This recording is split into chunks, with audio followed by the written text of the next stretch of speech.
Growing up without emotional love doesn't just hurt in childhood. It rewires your brain in ways that follow you into adulthood. And if you didn't receive consistent emotional warmth, affection, or validation as a kid, there are 5 specific patterns you're probably still carrying today.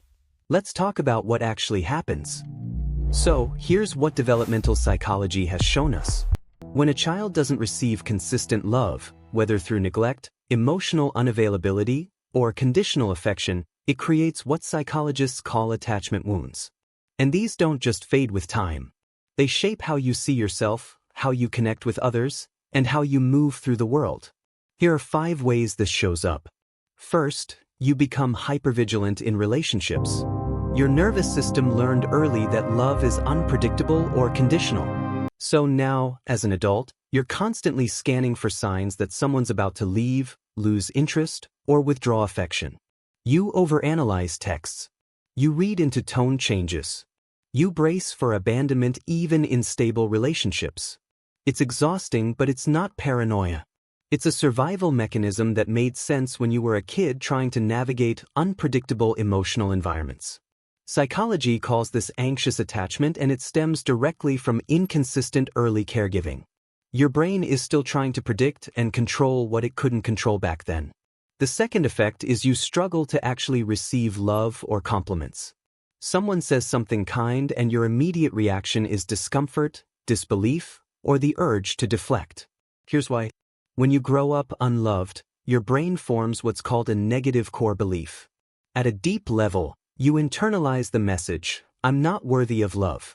So, when someone offers it now, it clashes with that belief. It literally feels wrong. Your brain rejects positive input because it doesn't match your internal programming. And this creates a painful cycle. You crave love but can't hold it when it's given. You might even push away people who treat you well because their kindness feels destabilizing. Number 3, you become an overachiever or a chronic people pleaser.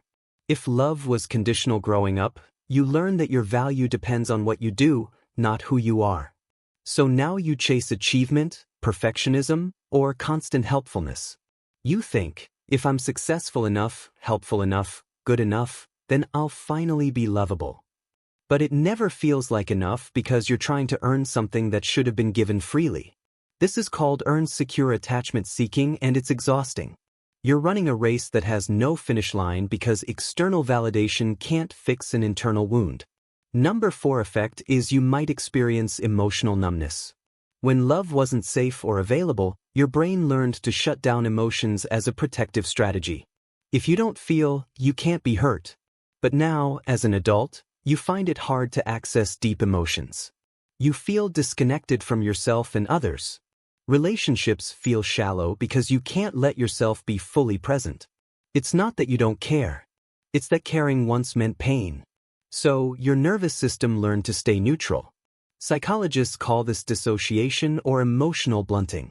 And it's one of the most misunderstood effects because from the outside you might seem fine, but inside you're far away from yourself.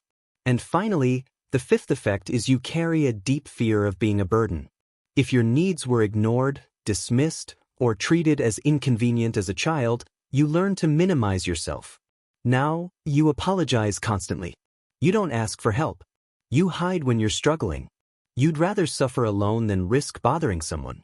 Because at some point you internalize the belief that your existence, your needs, your feelings are too much.